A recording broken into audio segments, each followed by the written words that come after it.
Coucou tout le monde et bienvenue dans ce nouvel épisode. Je suis encore une fois hyper heureuse de vous retrouver, toujours hyper heureuse d'avoir démarré ce projet et toujours hyper heureuse de partager des choses avec vous. Aujourd'hui, on va parler de quoi? On va parler de conditionnement à l'éducation. Comment votre éducation, votre enfance conditionne la personne que vous êtes aujourd'hui et vous empêche de devenir qui vous êtes vraiment. Avant de parler de conditionnement à l'éducation, c'est important qu'on parle de qu'est-ce qu'un conditionnement. Mais en toute logique, c'est important pour moi, avant de vous parler de plein de sujets différents et de vous donner plein d'infos, que vous ayez au moins les bases.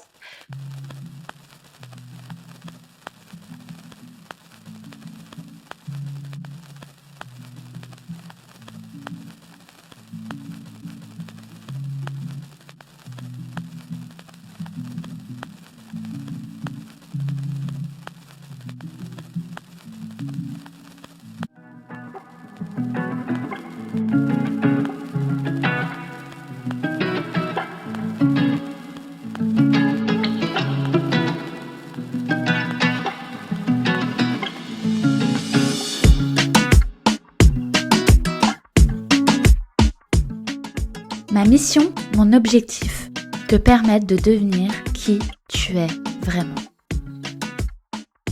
Confucius disait « La connaissance, c'est la clé du pouvoir et de la sagesse ». Et il avait tellement raison. Mais je rajouterais quelque chose en plus. Pour moi, la connaissance, c'est la clé du pouvoir et de la sagesse si tu fais quelque chose de ce que tu as appris. Tu te souviens de ce que je t'ai dit dans l'épisode précédent ? Si tu ne fais rien, il ne se passera rien. Et ça, je vais te saouler avec. Tu m'entendras te le répéter à plusieurs reprises. Parce que savoir plein de choses, avoir un tas de connaissances, c'est cool. Mais si t'en fais rien, et si c'est juste pour exposer ta science, ça n'a pas trop d'intérêt. Ne rien faire de tout ce qu'on sait, ça sert à rien en fait. Ce qui fera vraiment changer ta vie, c'est la connaissance alliée à l'action. C'est pour ça qu'il faut pas être que dans l'un ou que dans l'autre. Si tu regardes des tas de vidéos YouTube, comme je le disais dans l'épisode précédent, ou que tu écoutes des tas de podcasts, ou que tu lis des tas de bouquins, mais que tu les dévores, tu consommes, et que tu fais rien de tout ce que tu as découvert dans l'ouvrage, quel qu'il soit, ça t'apportera rien. T'avanceras pas plus, en fait. Et si dans le sens inverse, tu fais que agir sans réfléchir, bah pareil, à un moment donné, tu vas aller droit dans le mur. Il faut vraiment allier les deux. C'est les deux qui te permettront d'aller plus loin, plus haut et plus vite. Et j'irai même plus loin, garder quelque chose dans ta tête, que ce soit une information ou même une idée, c'est la laisser mourir.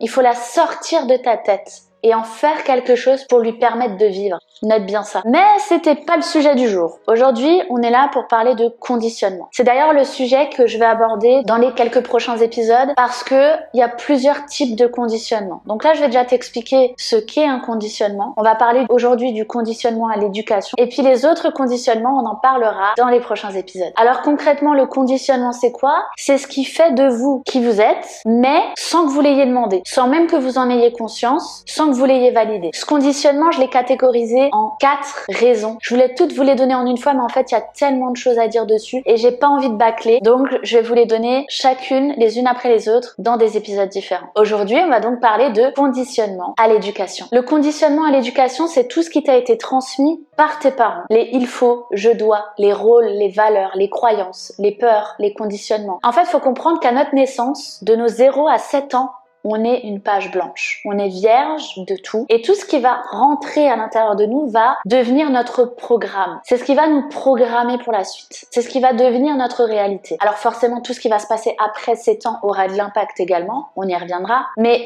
tout ce qui rentre de nos 0 à nos 7 ans, c'est notre colonne vertébrale, c'est notre fil rouge. C'est la source de qui on est aujourd'hui, mais qui cache notre véritable nature. Alors partant de ce principe-là, si vos parents vous ont transmis des choses comme la vie c'est difficile, on souffre beaucoup dans la vie, il faut travailler dur, si tu travailles pas dur et que ce que tu fais n'est pas difficile, alors ça n'a pas de valeur. La femme à l'intérieur, l'homme à l'extérieur. Faut se méfier des gens, les gens s'ils savent des choses sur toi, ils vont les utiliser contre toi. Les gens te jugent, il faut rien leur raconter. Ou encore ce que pensent les gens de toi, c'est important. La femme doit être soumise à l'homme. Ou bien à l'inverse, quand la femme crie et hurle, l'homme doit se soumettre à la femme. Il faut être économe au moindre centime et ne pas dépenser d'argent par peur de manquer. Ou à l'inverse, on est un panier percé et on n'économise jamais. On punit avec de la violence physique ou morale quand les choses ne sont pas faites comme le parent l'a décidé. Il y a aussi le fait de rendre service seulement si on sait qu'on va avoir un service rendu en retour. Et puis il y a aussi ce que j'appelle le conditionnement à l'amour. Je te donne pas d'attention ni d'affection bon si tu fais pas ce que je te demande. Et c'est toutes ces choses-là, il y en a encore d'autres qu'on pourrait ajouter, qui vont conditionner ce que vous êtes,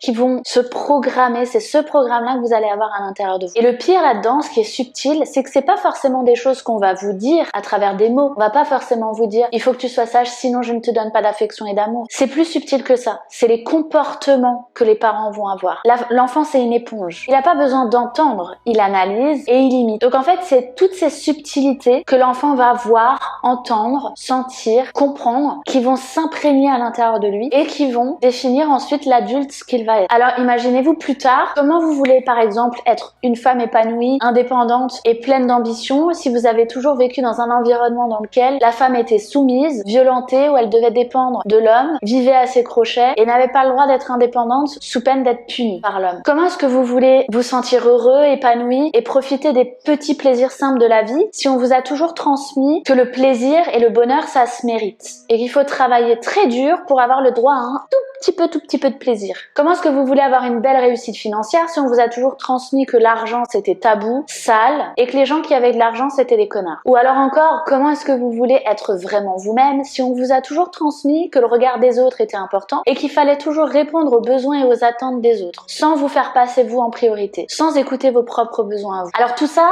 ça se déprogramme, ça se déconditionne. Et déjà, il faut en prendre conscience. Parce qu'en fait, la problématique, c'est qu'au départ, on n'a même pas conscience qu'on est programmé de cette manière-là et qu'on est nous-mêmes les propres freins à notre épanouissement personnel. Quand on fonctionne à travers un programme qui nous a été transmis, on n'est pas libre parce qu'en fait, on est enchaîné. À l'intérieur même de nous, on a des chaînes qui sont les nôtres parce qu'en fait, on est nos propres chaînes. Des chaînes que finalement, on remet jamais en question. Est-ce que vous vous êtes déjà demandé si les valeurs que vous avez, c'était les vôtres? Si les peurs que vous avez, c'était les vôtres? Si la façon de voir la vie ou avoir de l'ambition ou la façon de voir le travail, c'était la vôtre? Est-ce que vous vous êtes déjà demandé si ce qu'on vous a transmis vous correspond à vous en fait? Est-ce que ça colle avec qui vous êtes ou qui vous avez envie d'être et ce que vous avez envie de faire? Et vous savez, c'est pas grave de pas avoir les mêmes envies, les mêmes ambitions et les mêmes façons de voir la vie que sa famille. Ça, c'est hyper important. C'est important que je vous le dise parce que très souvent on s'empêche parce qu'on a peur de dénoter par rapport à sa famille et donc d'être rejeté, d'être abandonné. C'est ce que j'appelle le conditionnement à l'amour. Aimer quelqu'un inconditionnellement, s'aimer soi inconditionnellement, aimer son compagnon, sa compagne inconditionnellement et surtout aimer son enfant inconditionnellement. C'est aimer les personnes et les laisser être qui ils ont envie d'être et faire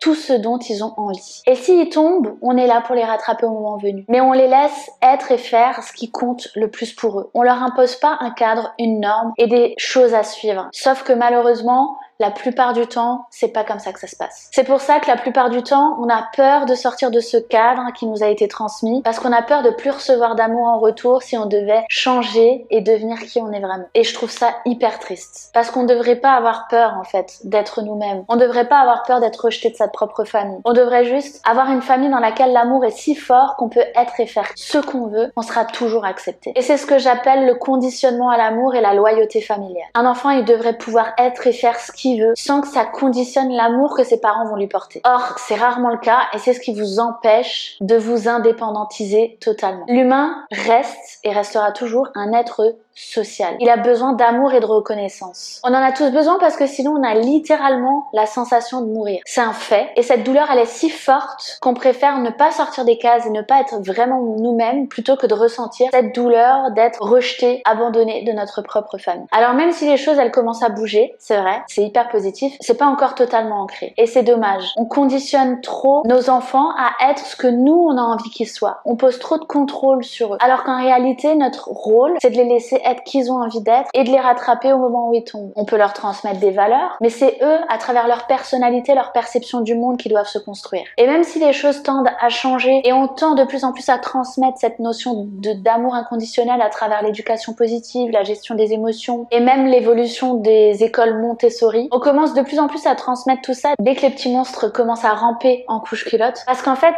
toutes les générations d'avant, les nôtres, 25, 30, 40, 50, 60 ans, on a tous été façonnés selon un moule, selon des normes, selon des conditionnements qui nous appartiennent pas et qui nous empêchent de nous réaliser pleinement. Alors parfois certaines transmissions sont plus dures et parfois d'autres sont plus souples, mais de manière globale, les choses se sont passées comme ça et on subit tous ces conditionnements qui nous ont été imposés puisque 80% de notre identité a été créée dans notre enfance. Alors vous voyez comme c'est énorme, rien qu'en préparant le contenu, je me suis dit waouh, mais c'est énormissime à quel point on est enfermé dans des carcans et on n'est pas nous-mêmes et à quel point on s'empêche de réaliser ce qui compte vraiment pour nous en fait. Et c'est aussi grâce à ça que je comprends à quel point le rôle de parent est hyper important. C'est pas juste porter l'enfant, le mettre au monde et répondre à ses besoins matériels en fait. Ça va beaucoup plus loin que ça. Il en va de l'épanouissement personnel et du développement personnel de l'enfant qui deviendra un jour adulte. Et si on veut en faire des adultes bien dans leur peau, ça se passe déjà dans l'enfance. Alors attention, je jette pas la pierre à tous les parents qui sont là depuis des années et qui ont fait ce qu'ils pouvaient avec ce qu'ils avaient. Je suis juste là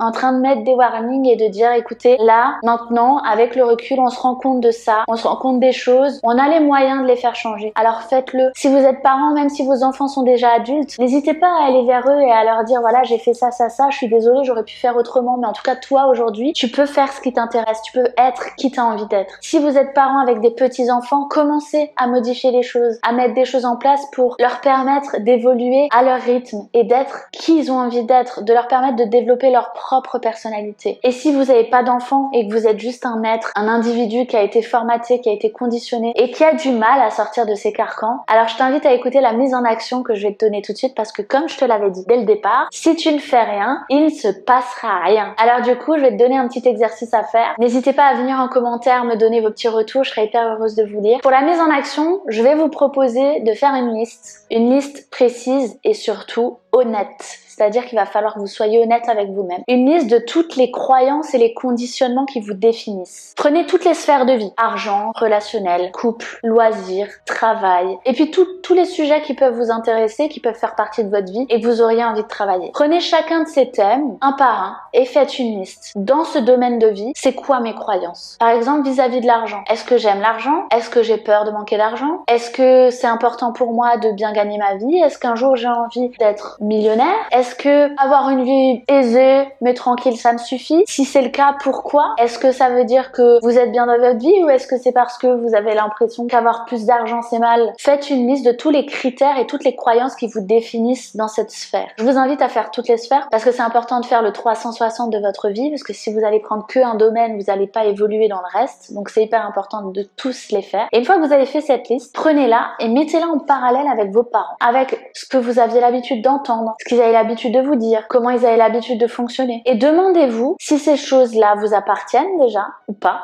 Et si vous avez envie de les garder ou non. Et encore une fois, c'est pas parce que vous ne les gardez pas que vous n'aimez pas vos parents ou que vous leur en voulez ou pas du tout. C'est juste que à un moment donné, il faut prendre ce qui résonne pour nous et laisser le reste. Vous avez compris le principe, alors c'est à vous de jouer. Venez mettre en commentaire ce que vous avez trouvé, les prises de conscience que vous avez eues. Encore une fois, je serais hyper heureuse de vous lire. Et puis vous pourrez aussi vous lire les uns les autres. Il faut pas avoir honte d'avoir des conditionnements, d'avoir des peurs, d'avoir des craintes, d'avoir des angoisses. Il faut pas avoir peur de parler des choses. J'ai vraiment envie de délier la parole sur tous ces sujets-là. Donc venez écrire en commentaire, partager les choses sur la plateforme sur laquelle vous êtes en train d'écouter ce contenu. Merci à tous ceux qui sont restés jusqu'au bout. Merci d'accueillir ce nouveau projet. Encore une fois, je suis hyper contente de le partager avec vous, je le répète, mais c'est parce que je le pense. Et pensez à laisser un petit pouce bleu, à partager la vidéo et à vous abonner aussi à la chaîne YouTube. Ça permettra d'augmenter la visibilité de ma chaîne et puis ça permettra aussi de transmettre le message et de permettre à un maximum de monde de déconstruire pour reconstruire. Je vous fais plein de gros bisous, prenez soin de vous, à très vite.